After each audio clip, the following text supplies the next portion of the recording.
जय हिंद। आप सभी का स्वागत है उदित फार्मेसी के इस यूट्यूब चैनल में। तो आज की इस वीडियो में हम UP JEECUP D pharma entrance examination के लिए फिजिक्स का मॉडल पेपर देखेंगे और इस मॉडल पेपर में जितने भी क्वेश्चन कराए गए हैं, यकीन मानिए बहुत सारे क्वेश्चन आपसे एग्जाम में पूछे जा सकते हैं। इसी कॉन्सेप्ट से इन्हीं फॉर्मूलों का इस्तेमाल करके जो है वो आपसे एग्जाम में क्वेश्चन पूछे जा सकते हैं और पहले भी जो है वो क्वेश्चन पूछे गए हैं। ठीक है, तो चलिए जो आज की वीडियो क्लास है उसको शुरू कर लेते हैं। अगर आपने अभी तक उदित फार्मेसी के इस यूट्यूब चैनल को सब्सक्राइब नहीं किया है तो चैनल को सब्सक्राइब कर दीजिए, साथ में बेल नोटिफिकेशन को ऑन रखिए जिससे कि आने वाली सभी अपडेट आपको तुरंत देखने को मिल सके। और अगर आप डी फार्मा एंट्रेंस एग्जामिनेशन की तैयारी करना चाहते हैं तो आप उदित फार्मेसी ऐप को प्ले स्टोर से डाउनलोड कर सकते हैं। ठीक है, चलिए तो जो यहाँ पे पहला क्वेश्चन पूछा गया उस क्वेश्चन को हम देखते हैं। और ये क्वेश्चन पहले भी जो है वो एग्जाम में पूछा जा चुका है इसी कॉन्सेप्ट से।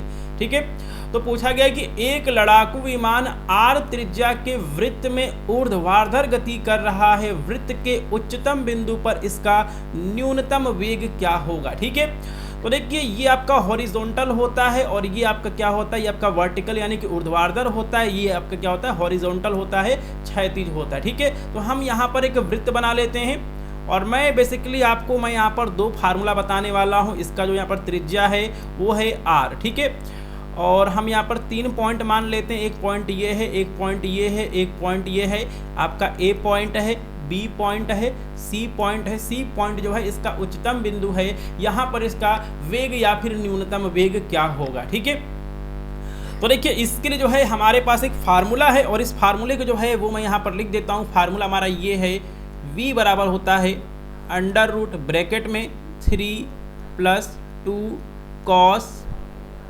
थीटा जी यल या फिर आर। ठीक है, आप जो है एल या फिर आर भी जो है आप यहाँ पे लिख सकते हैं जो कि इसका त्रिज्या है। कभी कभी क्वेश्चन में एल दिया रहता है, कभी कभी जो है वो यहाँ पर आर दिया रहता है। ठीक है, तो हम जो है इस क्वेश्चन में हम यहाँ पे आर लिख देंगे अभी, लेकिन ये जो है हमारा फार्मूला, इस फार्मूले को जो है आप याद कर लेंगे। इस फार्मूले को याद करके जो है आप ए पॉइंट पर भी जो है आप यहाँ पे वेग निकाल सकते हैं, बी पॉइंट पर वेग निकाल सकते हैं, सी पॉइंट पर भी जो है आप यहाँ पर वेग निकाल सकते हैं। ठीक है, तो देखिए जो आप यहाँ पर एंगल लेंगे वो आप लेंगे ए वाले पॉइंट से। ठीक है, ए वाले पॉइंट से जो है वो हम यहाँ पर एंगल लेना शुरू करेंगे। तो ए से लेके सी तक के जो यहाँ पर बीच में जो है वो हमें यहाँ पर थीटा बराबर जो है 180 डिग्री का जो है वो हमें एंगल देखने को मिल रहा है। ठीक है, चलिए तो हम यहाँ पर फार्मूला लगा लेते हैं। v बराबर ब्रैकेट में 3 + 2 cos। ठीक है, थीटा की जगह जो है वो हम लिखेंगे 180 डिग्री और क्वेश्चन में जो है वो दिया गया है त्रिज्या जो है वो दी गई है आर, तो हम यहाँ पे लिख लेंगे जी कैपिटल आर। ठीक है, इसके बाद जो है ये आपका हो जाएगा v बराबर अंडर रूट ब्रैकेट में 3 + 2 cos 180 है। तो देखिए cos 180 का वैल्यू कितना होता है, cos 180 का वैल्यू होता है वो आपका होता है -1 होता है। ठीक है, cos 180 का वैल्यू जो है वो आपका होता है -1 होता है, -1 लिख लीजिए, आपको हो जाएगा जी आर। ठीक है, तो यहाँ पे हमें क्या मिल जाएगा, यहाँ पे हमको मिल जाएगा ब्रैकेट में 3 - 2 जी आर। ठीक है, और अगर आपका 3 में से 2 जगह कितना बचेगा, 1 बचेगा, मतलब अंडर रूट जी आर जो है इस क्वेश्चन का सही आंसर आ रहा है। ठीक है, तो इस क्वेश्चन का सही आंसर क्या आ रहा है, अंडर रूट जी आर जो है इस क्वेश्चन का सही आंसर आ रहा है, जो कि हमें इस क्वेश्चन के ऑप्शन में कहीं भी हमें देखने को नहीं मिल रहा है। मैं इसका आंसर जो है वो मैं यहाँ पे लिख देता हूँ। तो v बराबर जो है वो हमको मिल चुका है अंडर रूट जी आर, जो कि हमें ऑप्शन में कहीं भी देखने को नहीं मिल रहा है। तो इसकी वजह से जो है इस क्वेश्चन का सही आंसर होगा इनमें से कोई नहीं, इनमें से कोई नहीं जो है इस क्वेश्चन का सही आंसर हो जाएगा। और अगर इसी क्वेश्चन में अगर आपसे तनाव पूछता है कि ए पॉइंट पे, सी पॉइंट पे या फिर बी पॉइंट पे टेंशन क्या होगा, तनाव क्या होगा, तो इसका फार्मूला भी जो है वो मैं आपको यहाँ पर बता देता हूँ। इसका फार्मूला होता है T बराबर 3 mg ब्रैकेट में 1 + cos थीटा। ठीक है, ये आपका फार्मूला होता है तनाव के लिए, टेंशन के लिए। T बराबर 3 mg 1 + cos थीटा जो है ये फार्मूला आप लिख लेंगे। तो अगर आपसे पूछता कि सी पॉइंट पे जो है, ठीक है, इसके उच्चतम बिंदु पे जो है, ठीक है, तनाव कितना होगा, तो आप लिखेंगे 3 mg 1 + cos 180 डिग्री, और cos 180 डिग्री की वैल्यू कितनी होती है, -1 होती है। तो इस क्वेश्चन का जो सही आंसर आएगा, ठीक है। इस क्वेश्चन का जो आपका यहाँ पर सही आंसर आता है वो आपका आता 0 चला आता, ठीक है, क्योंकि 1 - 1 क्या हो जाएगा 0 हो जाएगा, और जब आप यहाँ पर 3 mg का मल्टीप्लाई करेंगे 0 के साथ में तो क्या मिलेगा 0 मिल जाएगा, ठीक है। तो इस क्वेश्चन का सही आंसर क्या है, ऑप्शन नंबर डी जो इस क्वेश्चन का सही आंसर है। चलिए इसके बाद जो है वो हम चलते हैं अगले क्वेश्चन पे। अगला क्वेश्चन पूछा गया है कि एक साइकिल गति कर रही है, इसके दोनों पहियों पर पृथ्वी द्वारा लगाया गया घर्षण बल अगले पहिए पर पीछे की ओर तथा पिछले पहिए पर आगे की ओर कार्य करेगा, अगले पहिए पर आगे की ओर तथा पिछले पहिए पर पीछे की तरफ कार्य करेगा, दोनों पहियों पर पीछे की ओर कार्य करेगा, दोनों पहियों पर आगे की ओर कार्य करेगा, ठीक है। तो देखिए हमारे पास यहाँ पर एक साइकिल है, ठीक है, साइकिल का पहिया है, ये जो है हमारे पास साइकिल है।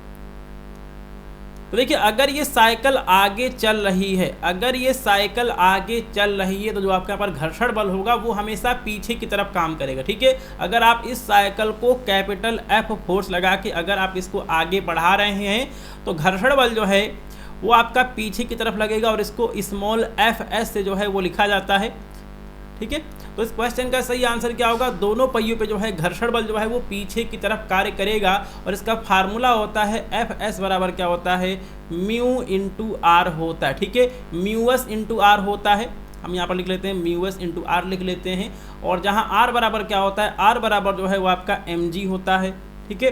तो इस फार्मूले से भी जो है पहले क्वेश्चन पूछा जा चुका है एग्जाम में, ठीक है। तो अगर साइकिल गति कर रही है तो इसके दोनों पहियों पर पृथ्वी द्वारा लगाया गया जो यहाँ पे घर्षण बल होगा वो दोनों पहियों पर जो है वो पीछे की तरफ कार्य करेगा। मतलब जो है देखिए जो भी आपका घर्षण बल होता है जब आप सामने की तरफ बल लगाते हैं तो वो उसका जस्ट अपोजिट फोर्स लगाता है, उसको रोकने की कोशिश करता है, ठीक है। ऑप्शन नंबर सी जो है इस क्वेश्चन का सही आंसर होगा। चलिए तो हम यहाँ पर एक क्वेश्चन देख लेते हैं, और देखिए ये चैप्टर ऐसा है, ये टॉपिक ऐसा है कि इससे क्वेश्चन हर बार जो है वो पूछा ही जाता है, विमीय सूत्र से जो है वो क्वेश्चन हर बार एग्जाम में पूछा ही जाता है, ठीक है। तो लिखा गया कि यदि C और L क्रमशः धारिता और प्रेरकत्व को दर्शाते हैं तो CL की विमा क्या होगी, ठीक है। अब देखिए इस क्वेश्चन को सॉल्व करने के लिए जो है मैं आपको यहाँ पर 2 तरीका बताने वाला हूँ। आप इस क्वेश्चन को बड़ी आसानी से चुटकी से भी सॉल्व कर सकते हैं, साथ में जो है आपको अलग अलग जो है आपको C की विमा निकालनी पड़ेगी, L की विमा निकालनी पड़ेगी, और उसके बाद जो है उनका मल्टीप्लाई करना पड़ेगा, तभी जो है आपके पास आंसर वही आएगा, ठीक है। सबसे पहले जो है वो हम यहाँ पे लंबा जो हमारे पास रास्ता है उसके बारे में हम डिस्कस करते हैं। तो देखिए Q बराबर क्या होता है, Q बराबर हमारा CV होता है, ठीक है। Q बराबर क्या होता है CV होता है, तो हमें निकालना है C की विमा, तो आपका यहाँ पर C बराबर हो जाएगा Q/V हो जाएगा, ठीक है। Q क्या है, Q है आपका आवेश होता है, चार्ज होता है, इसकी विमा क्या होती है, इसकी विमा होती है A/T होती है, ठीक है, AT होती है।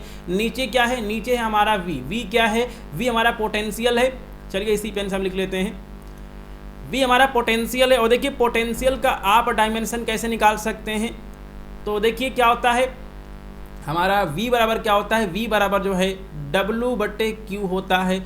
W क्या है, W होता है कार्य, ठीक है, कार्य हो गया, एनर्जी हो गया, सबका डायमेंशन एक ही होता है, mL/T-2 होता है, हमने लिख दिया। नीचे क्या है, नीचे है Q की विमा क्या होती है, AT होती है। AT कहाँ से आ गया, क्योंकि हमारा Q बराबर क्या होता है, Q बराबर होता है I/T होता है, I आपका करंट है, T आपका समय है, ठीक है। अब जो है हम यहाँ से V का पोटेंशियल जो है वो हम यहाँ पे निकाल लेते हैं, ठीक है। जो आपके यहाँ पर V है इसका विमीय सूत्र जो है वो हम यहाँ पे निकाल लेते हैं, ठीक है। तो V का हमें विमीय सूत्र क्या मिल जाएगा, V बराबर हो जाएगा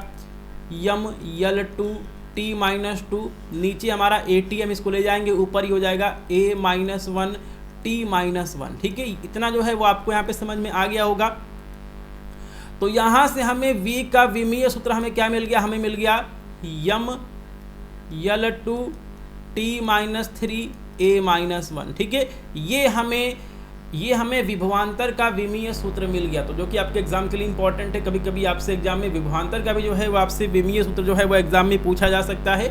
mL/T-3A-1 जो है हमारा विमीय सूत्र जो है वो हमको मिल चुका है, किसका, विभवांतर का। अब इसी को जो है वो हम यहाँ पे, ठीक है, इसी को जो है वो हम यहाँ लिख देंगे mL/T-3A-1। अब हम इसको यहाँ पर सॉल्व करेंगे, AT हो जाएगा, नीचे जो भी हम इसको ले जाएंगे ऊपर सब हो जाएगा माइनस में, m-1 L की पावर 2 था, ये हो जाएगा L की पावर -2 हो जाएगा, T की पावर -3 था, ये आपका हो जाएगा T की पावर 3 हो जाएगा, नीचे A की पावर -1 था, ये आपका हो जाएगा A की पावर 1 हो जाएगा। अब जो है हम इसको यहाँ पर सॉल्व कर लेंगे। क्या हमें मिलेगा, पहला है यम माइनस 1 एल माइनस 2 टी की पावर 4 हो जाएगा, ठीक है। टी की पावर 3 यहाँ पे है, एक टी यहाँ पे है, आपका टी की पावर 4 हो जाएगा। यहाँ पर ए है, यहाँ पे ए की पावर 1 है, कितना हो जाएगा, ए की पावर 2 हो जाएगा, ठीक है। तो ये हमारा विमीय सूत्र आ चुका है, किसका, धारिता का। सी का विमीय सूत्र हमारे पास आ चुका है m-1 l-2 a की पावर 2 t की पावर 4, ठीक है। तो देखिए यहाँ पे हमने v का हमने विमीय सूत्र निकाला है, विभवांतर का हमने विमीय सूत्र हमने निकाला है, हमने यहाँ पे धारिता का विमीय सूत्र जो है वो हमने यहाँ पर निकाला है। अब जो है वो हम यहाँ पर L का विमीय सूत्र निकालेंगे, ठीक है। तो सभी विमीय सूत्र आपको निकालने आने चाहिए, क्योंकि क्या होता है कि आप इनको याद नहीं कर सकते हैं और अगर एक भी नंबर की गलती होगी तो क्या होगा, आपका आंसर गलत हो जाएगा, ठीक है। अब जो है हम यहाँ पर प्रेरकत्व का जो है वो हम यहाँ पर विमीय सूत्र निकाल लेते हैं, ठीक है। तो इसके लिए हमारे पास एक फार्मूला है। फार्मूला क्या है, फार्मूला जो है हम ऐसा फार्मूला इस्तेमाल करेंगे जिसमें L आता हो। तो हमारे पास एक यहाँ पर फार्मूला है U बराबर 1/2 Li²। ये हमारे पास एक फार्मूला होता है, ठीक है। U क्या है, U आपके यहाँ पर स्थितिज ऊर्जा होती है या फिर ऊर्जा होती है, L आपका प्रेरकत्व है, I आपकी धारा है। तो यहाँ से जो है हम यहाँ पर L की विमा निकाल लेंगे, तो ये आपका हो जाएगा 2U बराबर Li² हो जाएगा। L का विमा जो होगा वो क्या होगा, वो आपका हो जाएगा U बटे I² हो जाएगा, ठीक है। ये जो है आपकी विमा हो जाएगी L की। अब जो है हम यहाँ पर वैल्यू रखते हैं और जो इसकी विमा है वो हम यहाँ पे निकाल लेते हैं, ठीक है। चलिए तो हम इसकी विमा को हम यहाँ पर निकाल लेते हैं। L का डायमेंशन क्या हो जाएगा, तो देखिए यहाँ पे L का डायमेंशन जो है वो हमारा निकल के आ जाएगा। देखिए किसी भी तरह का वर्क हो गया, एनर्जी हो गया, कार्य हो गया, सबका विमा क्या होता है, m/L2 t-2 होता है। नीचे है आपका I², ठीक है। इसका विमा क्या होगा, ये आपका होगा a हो जाएगा, ठीक है, a² हो जाएगा इसका डायमेंशन जो है, ठीक है। अब इसके बाद जो है हमें यहाँ पे क्या मिल रहा है, तो हमें यहाँ पर मिल जाएगा m/L2 t-2, नीचे था a की पावर 2, हम इसको लाएंगे ऊपर हो जाएगा a की पावर -2 हो जाएगा। यहाँ से हमें L का विमा जो है वो हमें मिल जाएगा m/L2 t-2 a-2, ठीक है। तो इस तरह जो है हमने C का हमने डायमेंशन निकाल लिया है, L का हमने डायमेंशन निकाल लिया है। अब क्वेश्चन में क्या पूछा है, C × L का डायमेंशन क्या होगा, ठीक है। तो C × L का डायमेंशन क्या होगा, C × L का जो है वो डायमेंशन क्या होगा, तो हम यहाँ पर सबसे पहले C का डायमेंशन लिखेंगे जो कि हमने ऊपर निकाला है m-1 l-2 a की पावर 2 t की पावर 4। ये जो है हमने C का डायमेंशन निकाला है। अब जो है वो हम यहाँ पर L का डायमेंशन लिख देंगे m/L2 t की पावर -2 a की पावर -2, क्या हो जाएगा, m-1 है, यहाँ पे m+ है, कट जाएगा, l-2 है, यहाँ पे l की पावर 2 है, कट जाएगा, a की पावर 2 है, यहाँ पे आपका a की पावर -2 है, कट जाएगा। तो हमारे पास क्या बचेगा, हमारे पास सिंपली बचेगा t की पावर 2 बचेगा, ठीक है। तो t की पावर 2 जो है वो हमें यहाँ पर देखने को मिलेगा, t की पावर 2 जो है वो हमें देखने को मिलेगा, यहाँ पे आपका t की पावर 4 आना चाहिए था, t की पावर 4 था, C में जो है आपका t की पावर 4 था। L का विमा ये हमने लिखा है, यहाँ पे t की पावर 2, ठीक है, यहाँ पे आपका t की पावर 4 है और यहाँ पे है आपका t की पावर -2, तो क्या बचेगा, t की पावर 2 बचेगा, ठीक है। तो कहने का मतलब ये है कि LC या फिर CL का विमा जो है वो हमारा आया है, t की पावर 2 जो है वो हमें सही आंसर देखने को मिला है, ठीक है। चलिए हम यहाँ पे ऑप्शन में देखते हैं क्या क्या दिया गया है। तो इस क्वेश्चन का सही आंसर क्या होगा, इस क्वेश्चन का सही आंसर जो है वो होगा हमारा ऑप्शन नंबर 1 m की पावर 0 l की पावर 0 t की पावर 2, ठीक है। ऑप्शन नंबर ए जो है इस क्वेश्चन का सही आंसर होगा। और इस क्वेश्चन को आप एक और फार्मूले की मदद से चुटकियों में सॉल्व कर सकते थे। वो फार्मूला था f बराबर 1/2 पाई √LC। यहाँ से जो है ये बड़ी आसानी से सॉल्व हो जाता है, ठीक है। और LC का जो है आप यहाँ से डायमेंशन निकाल लेते। चलिए हम इसको यहाँ पर सॉल्व कर लेते हैं। तो यहाँ पे क्या हो जाता है, यहाँ पे आपका √LC बराबर हो जाता 1/2 2 पाई एफ हो जाता। ठीक है, एफ क्या है? एफ आपका फ्रीक्वेंसी है, आवृत्ति है, और फ्रीक्वेंसी का जो है आपका डायमेंशनल फार्मूला क्या होता है? 1/t होता है। ठीक है, फ्रीक्वेंसी का डायमेंशनल फार्मूला क्या होता है? 1/t होता है। आप नीचे लिखते 1/t लिखते, टी आपका ऊपर चला जाता, उसके बाद जो है आप यहाँ पे दोनों साइड को आप यहाँ पर स्क्वायर कर देते, तो आपका LC बराबर जो है t⁻2 आ जाता। ऑप्शन नंबर ए जो है इस क्वेश्चन का सही आंसर तुरंत निकल आता। ठीक है, लेकिन इतना तामझाम हमने यहाँ पर इसलिए करके बताया है ताकि आपको विमीय सूत्र जो है वो आपको निकालने आ सके। ठीक है, चलिए इसके बाद जो है वो हम चलते हैं अगले क्वेश्चन पे।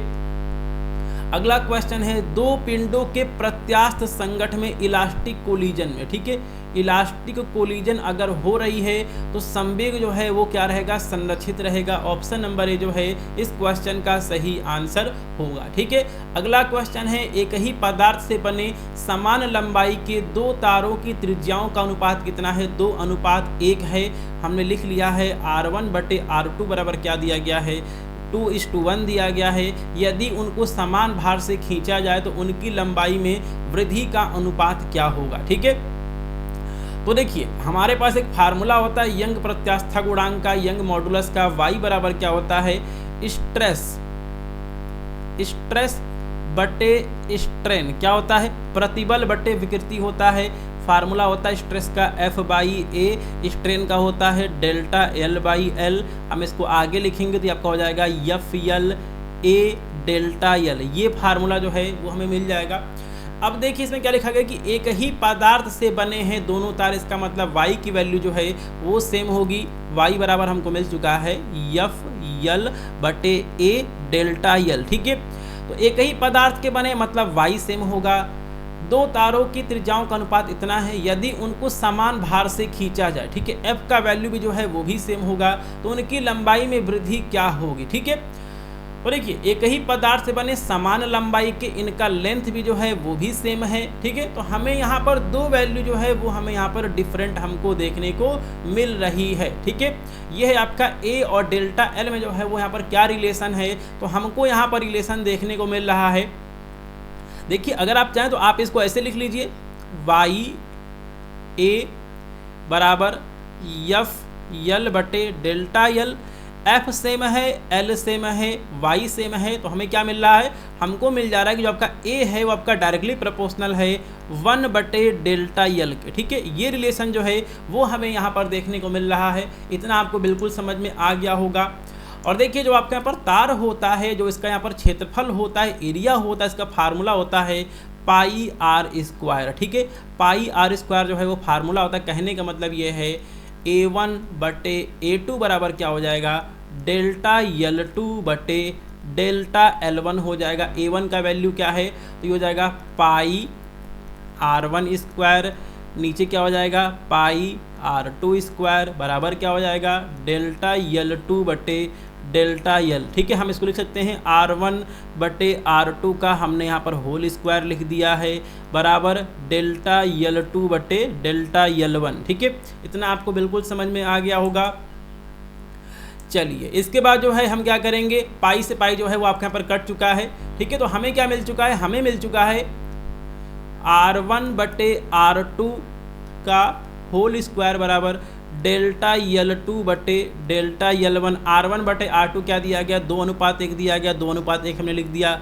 स्क्वायर बराबर डेल्टा L2/डेल्टा L1 क्या हो जाएगा? 4/1 आ जाएगा डेल्टा L2/डेल्टा L1 में। मतलब L1 डेल्टा L1/डेल्टा L2 का जो अनुपात है वो हमें मिलेगा 1/4, जो कि इस क्वेश्चन का सही आंसर होगा। ठीक है, तो इस क्वेश्चन का सही आंसर क्या होगा? 1:4 इस क्वेश्चन का सही आंसर होगा। ऑप्शन नंबर बी जो है इस क्वेश्चन का सही आंसर है कि डेल्टा L1/डेल्टा L2 का जो अनुपात है वो आ चुका है 1/4। ठीक है, तो इस क्वेश्चन को सॉल्व करने के लिए हमने कौन सा फार्मूला इस्तेमाल किया है? हमने इस वाले फार्मूले को हमने यूज किया है। y बराबर क्या होता है? स्ट्रेस बटे स्ट्रेन होता है। स्ट्रेस बराबर क्या होता है? F/A होता है।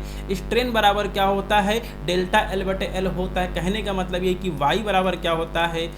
FL/A ए डेल्टा यल होता है और तार का क्षेत्रफल का फार्मूला क्या होता है, ए बराबर पाई आर स्क्वायर होता है। ठीक है, इन दोनों फार्मूलों का इस्तेमाल करके इस क्वेश्चन को हमने सॉल्व कर लिया है। ठीक है, चलिए इसके बाद हम चलते हैं अगले क्वेश्चन पे। अगला क्वेश्चन क्या पूछा गया है, अगला क्वेश्चन है यदि पृथ्वी की सतह पर गुरुत्वीय त्वरण जो है, यदि पृथ्वी की सतह पर गुरुत्वीय त्वरण का मान g और पृथ्वी से h ऊंचाई पर गुरुत्वीय त्वरण का मान gh है तो g बटे gh का मान क्या होगा। ठीक है, इस क्वेश्चन को हम यहाँ पे करने वाले हैं। चलिए इस क्वेश्चन को हम कर लेते हैं। तो मैं आपको यहाँ पर दो फार्मूला मैं आपको बताने वाला हूँ। पृथ्वी के अगर आप यहाँ पर नीचे जाएंगे, गहराई में जाएंगे तो उस समय g का फार्मूला क्या होगा, और अगर आप पृथ्वी से ऊपर जाएंगे, h ऊंचाई पर जाएंगे तो उस समय g का फार्मूला क्या होगा। ठीक है, तो देखिए पहला फार्मूला जो है, सबसे पहले हम इस क्वेश्चन को यहाँ पे सॉल्व कर लेते हैं।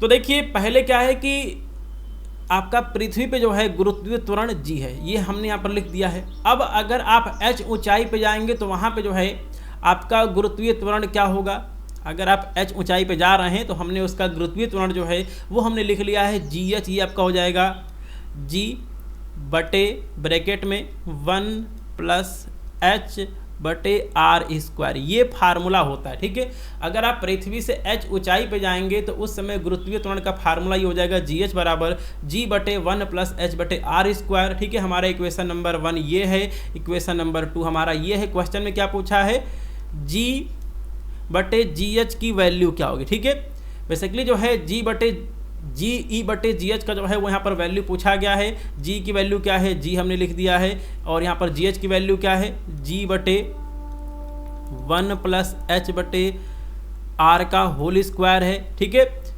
अब जो है हम इसको यहाँ पर आगे सॉल्व कर लेंगे। चलिए हम इसको यहाँ पर आगे सॉल्व कर लेते तो हमें क्या मिल जाएगा, हमें मिल जाएगा ge बटे gh बराबर यहाँ पर g बटे 1 हमने यहाँ पे ठीक है हमारा लिखा हुआ है, और ये जो है 1 प्लस एच बटे आर का होल स्क्वायर बटे जी से जी आपका क्या हो जाएगा, कट जाएगा, मतलब जी ई बटे जी एच बराबर आपको मिल जाएगा ब्रैकेट में 1 प्लस एच बटे आर का होल स्क्वायर जो है इस क्वेश्चन का सही आंसर होगा। ऑप्शन नंबर ए जो है इस क्वेश्चन का सही आंसर होगा। ठीक है, इस क्वेश्चन का सही आंसर क्या है, ऑप्शन नंबर 1 है। और देखिए अगर आप पृथ्वी से डी गहराई नीचे जाते हैं, अगर आप पृथ्वी से डी गहराई नीचे जाते हैं तो हम इसको लिख लेते हैं जी डी। तो इसका फार्मूला होता है जी बटे 1 माइनस डी बटे आर। ठीक है, आर जो है पृथ्वी की त्रिज्या है। तो अगर आप पृथ्वी से डी गहराई पे नीचे जाते हैं तो ये फार्मूला इस्तेमाल करेंगे। अगर आप पृथ्वी से एच ऊंचाई ऊपर जाते हैं तो ये आपका फार्मूला होता है जी एच बराबर जी बटे 1 प्लस एच बटे आर स्क्वायर। ठीक है, अब देखिए इसी फार्मूले का एक और वर्जन है।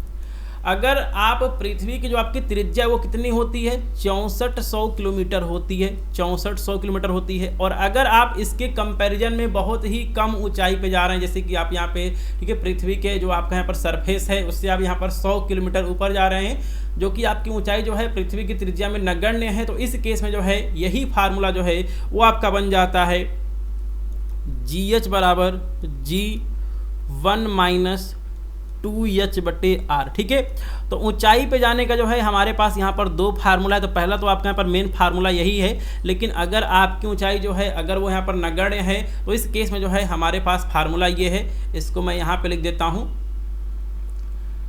जी एच बराबर जी 1 माइनस 2h बटे आर। ये भी जो है हमारा फार्मूला है।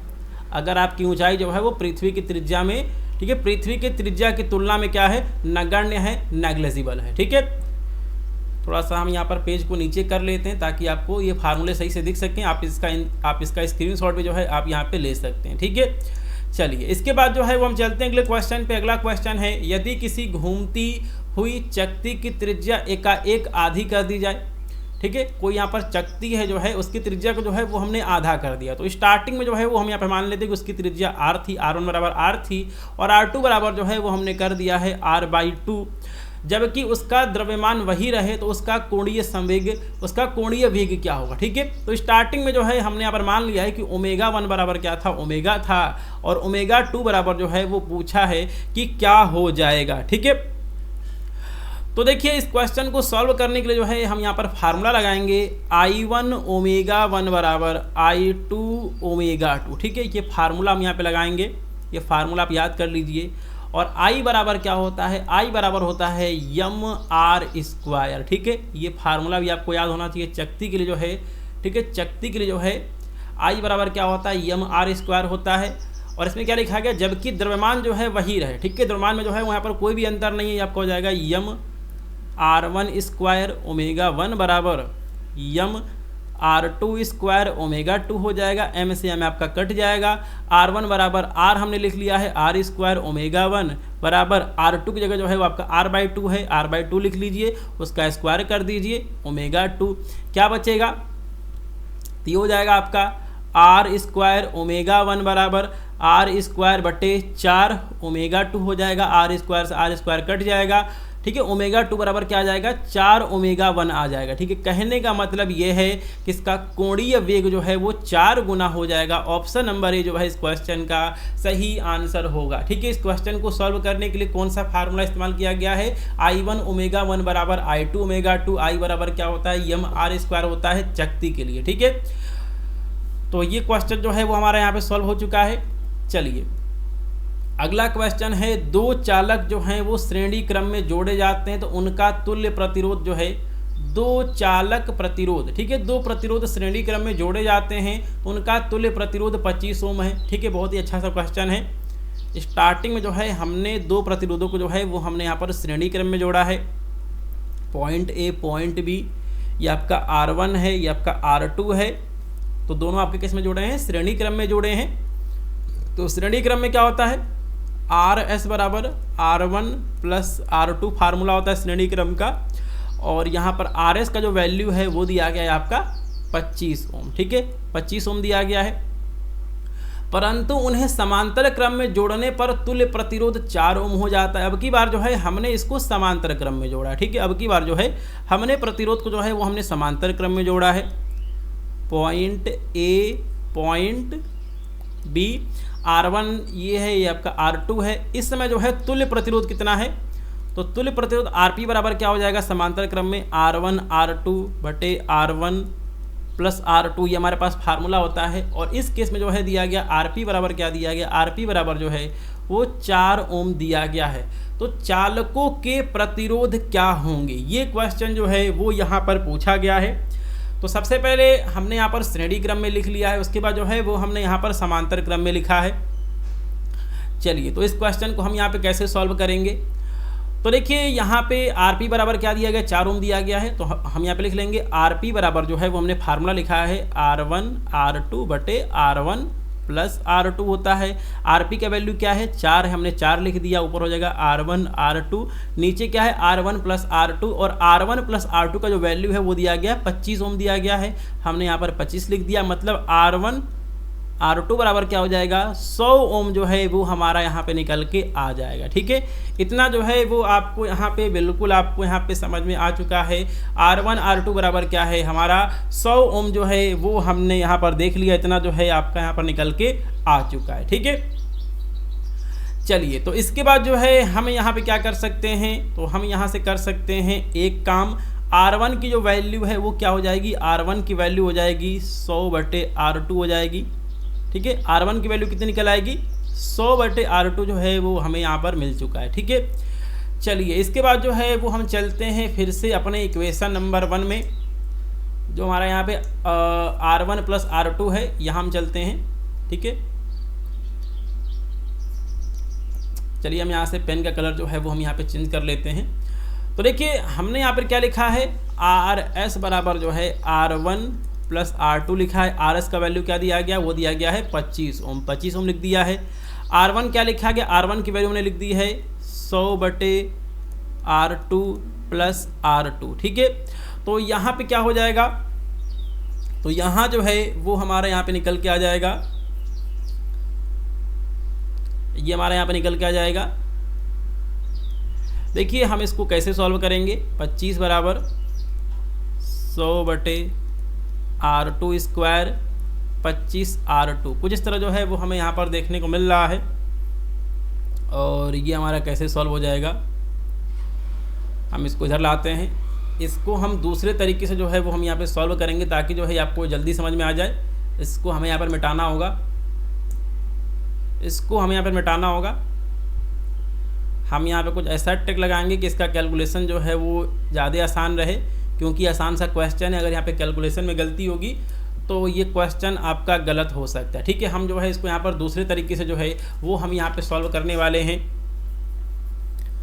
R1 इंटू R2 बराबर 100 जो है वो हमने निकाल लिया है। चलिए हम यहाँ पर एक फार्मूला लगाते हैं, और ये फार्मूला हमारा ये है,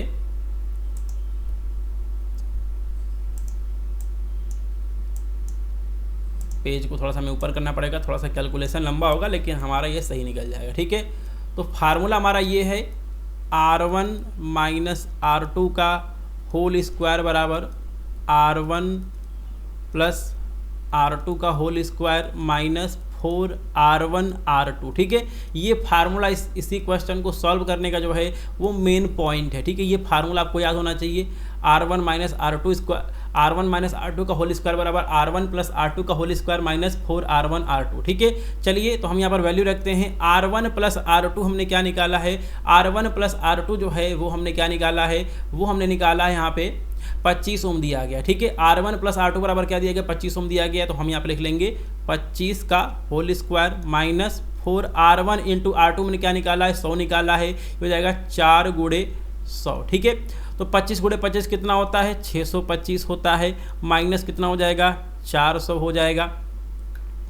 ठीक है, 625 में से ठीक है 400 से कितना बचेगा, 225 बचेगा, 225 हो जाएगा। ठीक है, तो R1 माइनस R2 का होल स्क्वायर बराबर क्या है, 225 है। तो R1 माइनस R2 बराबर क्या हो जाएगा, अंडर रूट 225 हो जाएगा। ठीक है, अंडर रूट कितना हो जाएगा, 225 हो जाएगा। अंडर रूट 225 की वैल्यू कितनी होती है, 15 होती है। ठीक है, कहने का मतलब ये है R1 माइनस R2 बराबर हमें कितना मिल चुका है, 15 मिल चुका है। ठीक है, R1 प्लस R2 बराबर कितना मिला था हमें शुरू में, R1 प्लस R2 बराबर हमें कितना मिला था, R1 प्लस R2 बराबर हमें 25 मिला था, और R1 माइनस R2 बराबर क्या मिला है, हमें 15 मिला है। अब इन दोनों समीकरणों को जो है वो हम यहाँ पे जोड़ देंगे, तो क्या हो जाएगा, R1 प्लस R2 ब्रैकेट बंद प्लस R1 माइनस R2 बराबर कितना हो जाएगा, 25 और 15 कितना हो जाएगा, 25 5 30 10 40। ठीक है, 40 आ चुका है। हम यहाँ पर ब्रैकेट ओपन करेंगे, R1 plus R2 plus R1 minus R2 बराबर क्या आ चुका है, 40 आ चुका है। R2 से R2 कट जाएगा, कितना हो जाएगा, 2R1 बराबर 40 हो जाएगा। R1 बराबर क्या हो जाएगा, R1 बराबर हमारा 20 आ चुका है। ठीक है, तो R1 बराबर क्या आ चुका है, R1 बराबर 20 आ चुका है। तो जब आपको R1 की वैल्यू पता हो गई तो आप यहाँ पे R2 कैलकुलेट कर लेंगे। ठीक है, जब आपको यहाँ पर R1 की वैल्यू पता होगी तो आप यहाँ पे R2 निकाल लेंगे, बिल्कुल सही है। तो देखिए हमारे पास फार्मूला क्या है, हमारे पास यहाँ पे फार्मूला है कि 25 बराबर क्या दिया गया है, R1 प्लस R2 दिया गया है, और हमें क्या निकालना है, हमको यहाँ पर R1 का वैल्यू मिल चुका है 20 प्लस R2 बराबर। ठीक है, तो यहाँ से R2 बराबर क्या हो जाएगा, R2 बराबर जो है वो आपको हो जाएगा 25 माइनस 20 कितना हो जाएगा, 5 ओम जो है वो हमारा आंसर आ जाएगा। ठीक है, तो पहला प्रतिरोध 20 ओम का है, दूसरा प्रतिरोध जो है वो आपका 5 ओम का। इस क्वेश्चन का सही आंसर जो है वो हमें मिल चुका है। ठीक है, तो इस क्वेश्चन को सॉल्व करने के लिए देखिए जो हमारा फार्मूला यहाँ पर इंपॉर्टेंट था वो ये था कि आपका श्रेणी क्रम का क्या फार्मूला होता है, समांतर क्रम का क्या फार्मूला होता है, आपको ये पहले से पता होगा। अगर आपने अच्छे से फिजिक्स पढ़ा है तो ये चीज़ आपको पहले से पता होगी। और उसके बाद जो है हमने इस वाले फार्मूले का हमने इस्तेमाल किया है, R1 माइनस R2 का होल स्क्वायर बराबर R1 plus R2 minus 4R1 R2। ठीक है, चलिए इसके बाद जो है वो हम चलते हैं अगले क्वेश्चन पे। और अगला क्वेश्चन है, यदि किसी तरंग की तरंगदैर्घ्य जो है 10 की पावर माइनस 4 माइक्रोमीटर है।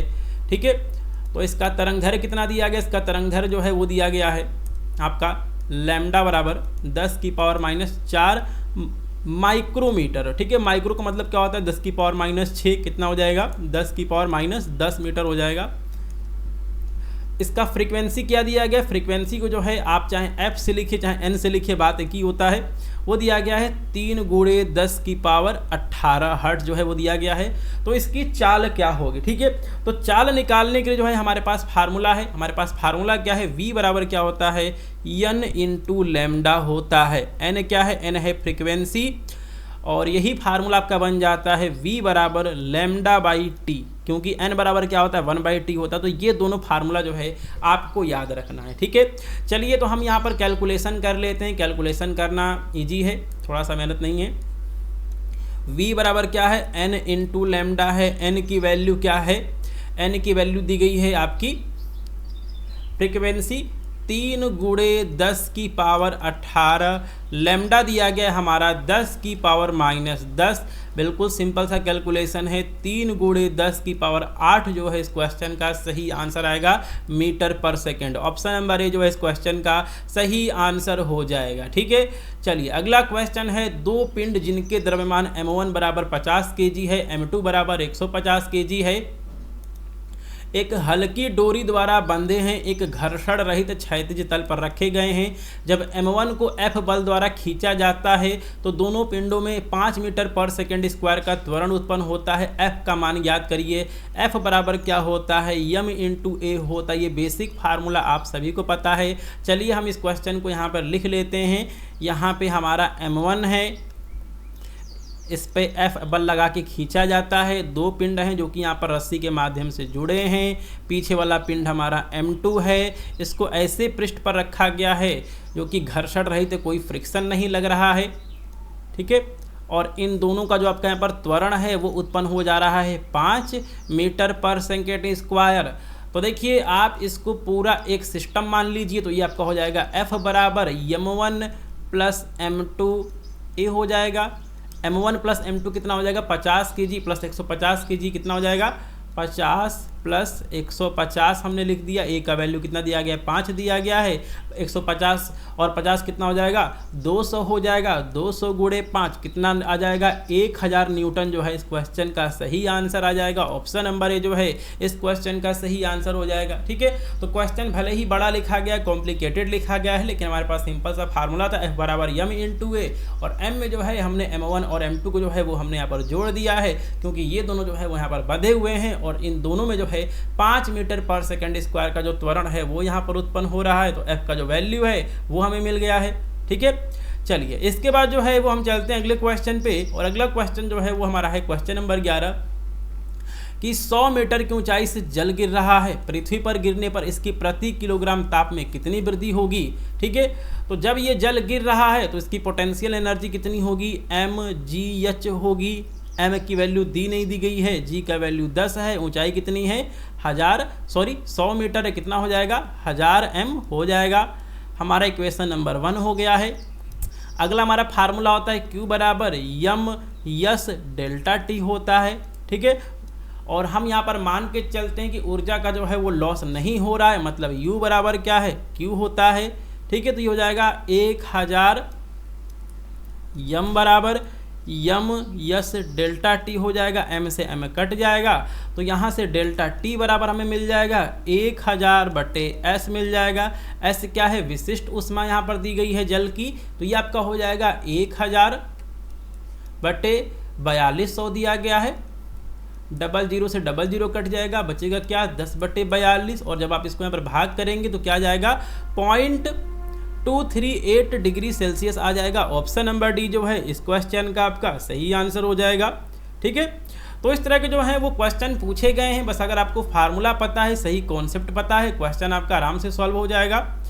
चलिए अगला क्वेश्चन आपका है, पृथ्वी पर एक सरल लोलक का आवर्तकाल 2 है, ठीक है। तो अगर आपके पास लोलक है तो उसका आवर्तकाल टाइम पीरियड का फार्मूला क्या होता है, t बराबर 2π√L/g होता है। यहाँ पे हमें क्या देखने को मिल रहा है, तो आपका t है वो आपका डायरेक्टली प्रोपोर्शनल है 1/√g के। कहने का मतलब ये है T1/T2 बराबर क्या है, √G2/G1 है। ये फार्मूला हमें पता चल गया है यहाँ से, ठीक है।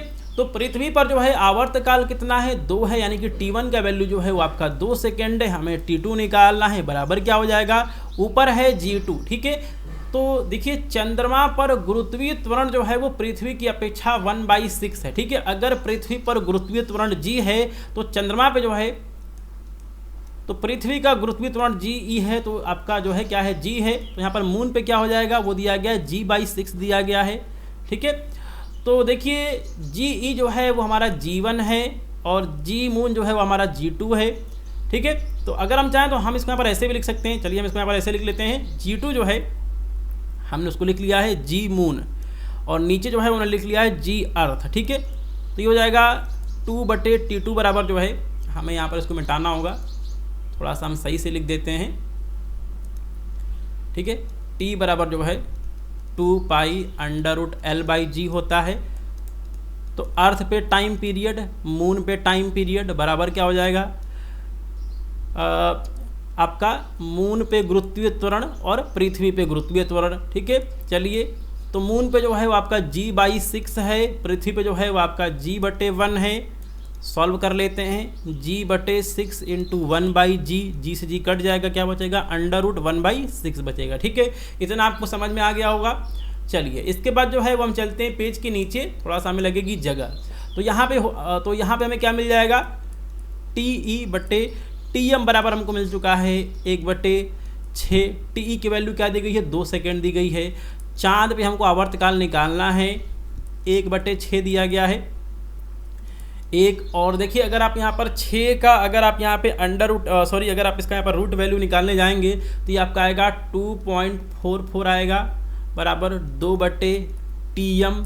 तो चांद पे इसका आवर्तकाल कितना हो जाएगा, 2 × 2.44 हो जाएगा।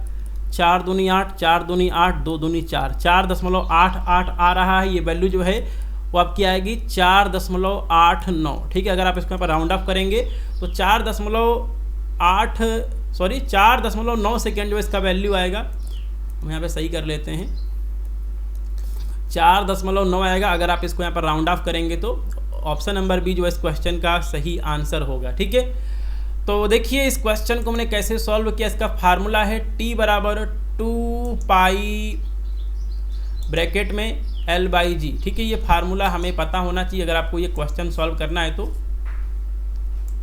चलिए अगला जो क्वेश्चन उस पर हम चलते हैं। अगला क्वेश्चन क्या पूछा गया है, अगला क्वेश्चन है, एक कण नियत चाल से 5 सेंटीमीटर वृत्ताकार पथ पर गति कर रहा है जिसका आवर्तकाल 0.25 पाई सेकेंड है, तो कण का त्वरण क्या होगा।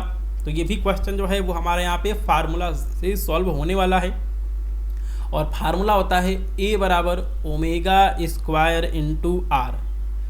A बराबर क्या होता है, ω² × R होता है, ये फार्मूला है। और हमने आपको बता रखा है ω बराबर क्या होता है, 2π/T होता है। ये दोनों फार्मूला आप यहाँ पे याद कर लीजिए। ठीक है, चलिए A बराबर क्या है, ω², ओमेगा की जगह हमने लिख दिया है 2π/T का होल स्क्वायर। R आप इसका स्क्वायर करिए, 2 दूनी 4 हो जाएगा, पाई का स्क्वायर हो जाएगा, नीचे आपका T का स्क्वायर हो जाएगा, × R हो जाएगा। चलिए हम यहाँ पर वैल्यू रख देते हैं जो कि हमें क्वेश्चन में दिया गया है। 4 दिया गया है, 4 हमने लिख दिया है, पाई स्क्वायर लिख दिया है, गुणे R लिख दिया है, नीचे क्या है, T स्क्वायर है। ठीक है, आवर्तकाल क्या दिया गया है, 0.2 दिया गया, मतलब 0.2 × पाई स्क्वायर हो जाएगा। पाई स्क्वायर से पाई स्क्वायर कट जाएगा, क्या बचेगा, बचेगा 4R/0.2 × 0.2। चलिए हम यहाँ ऊपर सॉल्व कर लेते हैं, क्या हो जाएगा, 4 हो जाएगा। R जो है वो आपका सेंटीमीटर में दिया गया, मीटर में इसको बदल लीजिए, 5 × 10⁻⁻2 हो जाएगा। नीचे क्या होगा, 0.2 × 0.2, नीचे से पॉइंट काटिए, 2 पॉइंट अपने काटा, ऊपर जो है आपका 2 जीरो बढ़ जाएगा, क्या हो जाएगा, तो ये आपका हो जाएगा 4 × 5 00 × 10⁻⁻2 बचे, नीचे 2 दूनी 4, 4 से 4 क्या हो जाएगा, कट जाएगा, क्या बचेगा, ये आपका आंसर आ जाएगा A बराबर 500 × 10⁻⁻2। आप इसको लिख सकते हैं 5 मीटर/सेकेंड²। ठीक है, ऑप्शन नंबर सी जो इस क्वेश्चन का सही आंसर होगा। तो अगर आपको फार्मूला पता है तो आप क्वेश्चंस को बड़े आसानी से सॉल्व कर सकते हैं। चलिए अगला जो क्वेश्चन है वो हम देख लेते हैं, हम ज़्यादा समय वेस्ट नहीं करेंगे। सिलिकॉन क्या है? अर्धचालक होता है। बिल्कुल सही है, सिलिकॉन क्या होता है? सेमीकंडक्टर होता है। अगला क्वेश्चन है एसआई पद्धति में पृष्ठ तनाव का मात्रक क्या होता है? पृष्ठ तनाव का फार्मूला होता है, क्या होता है? T बराबर F/L होता है। F का मात्रक क्या होगा? न्यूटन होता है, न्यूटन होता है। L क्या है? L है आपका लेंथ, और इसका मात्रक क्या होता है? मीटर होता है, मतलब न्यूटन बटे मीटर जो है इसका मात्रक होगा। ठीक है, अगला क्वेश्चन है यदि बल को 4 गुना कर दिया जाए, F1 बराबर, ठीक है, यदि बल को 4 गुना कर दिया जाए तथा क्षेत्रफल को आधा कर दिया जाए तो दाब जो है प्रारंभिक दाब का कितने गुना हो जाएगा? ठीक है, F1 बराबर हमारा F था, ठीक है, और जो है A1 बराबर जो है वो हमारा A था। उसके बाद जो है हमने F2 को जो है 4 गुना कर दिया, A2 को जो है वो हमने क्या कर दिया? क्षेत्रफल को आधा कर दिया, A/2 कर दिया, और इसका प्रारंभिक में प्रेशर कितना था? P1 बराबर P है, P2 हमको निकालना है। ठीक है, तो इसके लिए हम लगाएंगे पास्कल लॉ लगाएंगे। पास्कल लॉ क्या कहता है? पास्कल लॉ हमारा होता है P बराबर F/A होता है। ठीक है, कहने का मतलब ये क्या है? P1 बटे P2 बराबर क्या हो जाएगा? F1 बटे F2 गुणे A2 बटे A1 हो जाएगा। ठीक है, इस तरह जो है हमने इसको यहाँ पर लिख लिया है। ठीक है, चलिए, तो P1 बराबर क्या है? P है, P2 हमें निकालना है। F1 बराबर क्या था? F था। F2 बराबर क्या था? 4F था। A2 बराबर क्या था? A/2 है, A/2 हमने लिख लिया है। और नीचे क्या है? A1 है, A1 बराबर क्या था? A था। ठीक है, A से A कट जाएगा, F से F कट जाएगा, क्या बचेगा? 1/4 गुणे 1/2 बराबर क्या हो जाएगा? P/P2 हो जाएगा। कितना हो जाएगा ये वाला वैल्यू? 1/8 बराबर क्या हो जाएगा? P/P2 हो जाएगा। P2 बराबर क्या हो जाएगा? P2 बराबर 8P आ जाएगा। कहने का मतलब जो आपका दाब है वो आपका 8 गुना हो जाएगा। ऑप्शन नंबर सी जो है इस क्वेश्चन का आपका सही आंसर होगा। ठीक है, तो ये भी क्वेश्चन आपको समझ में आ गया। चलिए, अगला क्वेश्चन क्या है? 2 डायोप्टर और 4 डायोप्टर क्षमता वाले 2 लेंसों के संयोग से तुल्य क्षमता क्या होगी? ठीक है, तो इसका फार्मूला होता है P बराबर P1 प्लस P2। पहले जो आपका पहला लेंस है इसकी पावर है 2 डायोप्टर, दूसरे लेंस की पावर है आपकी 4 डायोप्टर। कितना आंसर आ जाएगा? 6 डायोप्टर आपके पास आंसर आ जाएगा। ऑप्शन नंबर ए जो है सही रहेगा। और मैं आपको यहाँ पर फार्मूला बता देता हूँ। P बराबर क्या होता है? 1/F होता है। F क्या? F आपकी फोकस दूरी है, ये आपका मीटर में होना चाहिए। ठीक है, सॉरी, मैं इसको यहाँ पर नीचे लिख देता हूँ। जो आपका यहाँ पर फोकस दूरी है वो आपका मीटर में होना चाहिए, तो ये फार्मूला है। और अगर आपका फोकस दूरी जो है वो अगर सेंटीमीटर में दिया गया है तो लेंस का पावर निकालने का फार्मूला होता है 100/F, और आपका फोकस दूरी जो है वो आपका सेंटीमीटर में होना चाहिए। दोनों फार्मूले आप याद रखेंगे। ठीक है, चलिए, अगला क्वेश्चन जो है वो हम देख लेते हैं। अगला क्वेश्चन क्या पूछा गया है? किसी चालक तार का प्रतिरोध तापमान के बढ़ने से, तो देखिए अगर कोई भी आपके पास कंडक्टर वायर है, अगर आप उसका तापमान बढ़ाएंगे तो उसका प्रतिरोध भी जो है वो बढ़ेगा। ठीक है, तापमान बढ़ाएंगे तो प्रतिरोध बढ़ेगा। किसके लिए? चालक तार के लिए। लेकिन अगर आपके पास अर्धचालक है, अगर आपके पास क्या है? सेमीकंडक्टर है, तो उसमें अगर आप तापमान बढ़ाएंगे तो आपका प्रतिरोध जो है वो कम होता है। ठीक है, बहुत ही इंपॉर्टेंट कॉन्सेप्ट है ये, इस पे क्वेश्चन कई बार एग्जाम में पूछे जा चुके हैं। ठीक है, चलिए अगला जो क्वेश्चन है वो हम देख लेते हैं। अगला क्वेश्चन क्या है? चित्र में समतुल्य धारिता ज्ञात करिए। ठीक है, इसका जो डायग्राम है वो मैं यहाँ पे ड्रॉ कर देता हूँ। कभी कभी जो है वो आपसे इस तरह के क्वेश्चन पूछे जाते हैं। ठीक है, तो यहाँ पे हमारे पास एक सर्किट दिया गया है, इस सर्किट को मैं यहाँ पे ड्रॉ कर दे रहा हूँ और अभी हम इसको सॉल्व करेंगे। कुछ इस तरह का जो है वो सर्किट दिया गया है, कुछ इस तरह का सर्किट दिया गया है। ये आपका 3 माइक्रोफैरड का कैपेसिटर है, ये आपका 1.5 माइक्रोफैरड का कैपेसिटर है, ये भी आपका 1.5 माइक्रोफैरड का कैपेसिटर है, ये आपका 3 माइक्रोफैरड का कैपेसिटर है, ये पॉइंट ए है, ये पॉइंट बी है। अब इनकी तुल्य धारिता क्या होगी? ठीक है, तो यहाँ पे आपको क्या देखने को मिल रहा है? ये वाला कैपेसिटर किसमें है? समांतर क्रम में है। और समांतर क्रम में क्या होता है? समांतर क्रम में क्या होता है? इसका फार्मूला होता है C1 प्लस C2। कितना हो जाएगा? 1.5 प्लस 1.5 क्या हो जाएगा? 3 माइक्रोफैरड मिल जाएगा। अब जो है इस पूरे को हमने सॉल्व कर लिया, इसकी वैल्यू कितनी आ चुकी है, 3 माइक्रोफैरड इसकी वैल्यू आ चुकी है। अब ये वाला कैपेसिटर, ये वाला कैपेसिटर, ये वाला कैपेसिटर किस में है, श्रेणी क्रम में है। श्रेणी क्रम का फार्मूला क्या होता है, 1/CS बराबर 1/C1 1/C2 1/C3 हो जाएगा। ठीक है, 1/C1 क्या है, 1/3 1/3 1/3 हो जाएगा। ठीक है, हम यहाँ पर ले लेंगे 3 ले लेंगे, क्या हो जाएगा, 3 इकन्ने 3 होता है, 1 + 1 + 1 3/3 कितना आंसर आ जाएगा, 1 माइक्रोफैरड जो है इस क्वेश्चन का सही आंसर होगा। तुल्यधारिता कितनी होगी, 1 माइक्रोफैरड होगी। ठीक है, बहुत ही सिंपल सा क्वेश्चन है, अगर आपको सही से फार्मूला पता है, कॉन्सेप्ट लगाने आता है।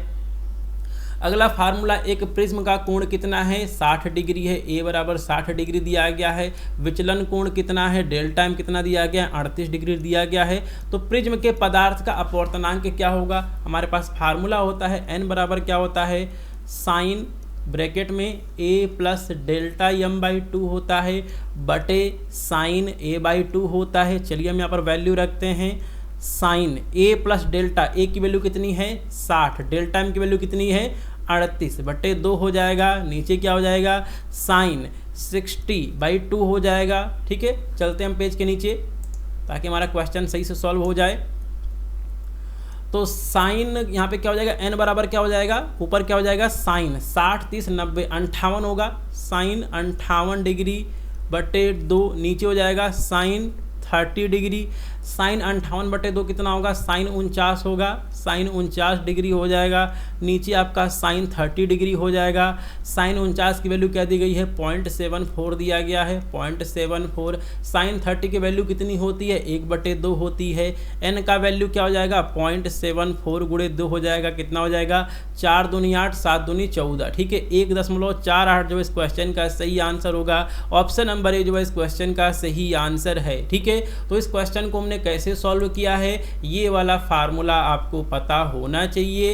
एन निकालने के लिए जो है ये फार्मूला आपको याद होना चाहिए। एन बराबर क्या होता है, साइन ब्रैकेट में a + Δm/2 बटे साइन a/2। ठीक है, चलिए हम बाकी के भी जो क्वेश्चन है हम उनको कर लेते हैं जल्दी से।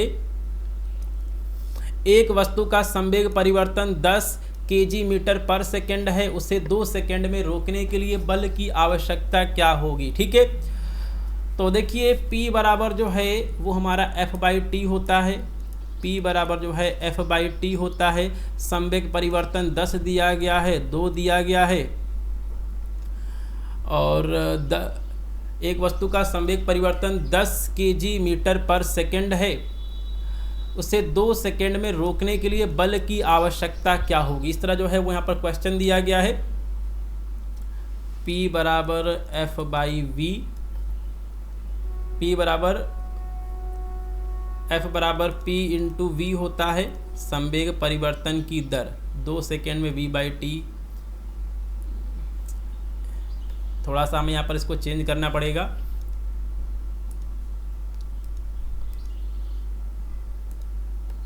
एक वस्तु का संवेग परिवर्तन 10 मोमेंटम दिया गया है, संवेग परिवर्तन जो है डेल्टा P का वैल्यू दिया गया है 10 kg/s है, उसे 2 सेकेंड में रोकने के लिए। ठीक है, T बराबर यहाँ पे 2 सेकेंड दिया गया। बल की जो है वो कितनी ज़रूरत पड़ेगी, F बराबर जो है वो हमें यहाँ पर थोड़ा सा फार्मूला देखते हैं, m × a होता है, F बराबर जो है m v/t भी हो जाएगा। संवेग परिवर्तन P बराबर क्या होता है, m × v होता है, P/t। ये हमारे पास यहाँ पे फार्मूला आ रहा है, F बराबर P/t हमारे पास मिल गया है। ठीक है, F बराबर क्या हो जाएगा, P का वैल्यू 10 दिया गया है, T का वैल्यू 2 है, आंसर हमारे पास आ जाएगा 5 न्यूटन। ठीक है, ऑप्शन नंबर बी जो इस क्वेश्चन का सही आंसर हो जाएगा। तो हमने यहाँ पर फार्मूले को जो है वो हमने यहाँ पर डिराइव कर लिया है। ठीक है, चलिए जो अगला क्वेश्चन है उसको हम देख लेते हैं। दो वस्तुओं के ताप 327 और 127 डिग्री सेल्सियस हैं, इनसे विकृत ऊष्मीय विकिरणों की दरों का अनुपात क्या होगा। ठीक है, तो ये हमारा स्टीफन का नियम है। ई बराबर क्या होता है, सिग्मा टी की पावर 4 होता है। जो आप यहाँ पर टी लेंगे वो आपका किस में होगा, केल्विन में होगा। ठीक है, तो पहला आपका टेम्परेचर है T1 बराबर क्या दिया गया है, 327 डिग्री सेल्सियस दिया गया। हम इसको बदलेंगे केल्विन में, 273 ऐड कर देंगे, कितना हो जाएगा, 3 2 5 600 हो जाएगा। ठीक है, 600 केल्विन टेम्परेचर हो चुका है। T2 बराबर क्या दिया गया, 127 डिग्री सेल्सियस दिया गया है। हम इसको बदलेंगे किस में, हम इसको बदलेंगे, ठीक है, केल्विन में, कितना हो जाएगा, 127 प्लस 273, 200 300 400 केल्विन ये हो जाएगा। ठीक है, चलिए इसके बाद क्या हो जाएगा, E1 बटे E2 बराबर क्या हो जाएगा, T1 बटे T2 की पावर 4 हो जाएगा। ठीक है, T1 बराबर क्या है, 600 है, T2 बराबर क्या है, 400 है की पावर 4। 00 00 काट दीजिए, 2 3 6 2 दूनी 4 क्या आ चुका है, 3 बटे 2 की पावर 4 आ चुका है। कितना हो जाएगा, हम चलते हैं थोड़ा सा पेज में नीचे, तो ये आपका हो जाएगा, कितना हो जाएगा, 3 गुणे 3 गुणे 3 गुणे 3 बटे 2 गुणे 2 गुणे 2 गुणे 2। ठीक है, कितना हो जाएगा, 3 3 9 27, 27 3 कितना होगा, 27 3 70 के 21 21 के 1 2 लगेगा, 3 दूनी 6 2 8 81 हो जाएगा। 81 बटे 2 दूनी 4 दूनी 8 दूनी 16। ठीक है, 81 बटे 16 जो इस क्वेश्चन का सही आंसर आएगा।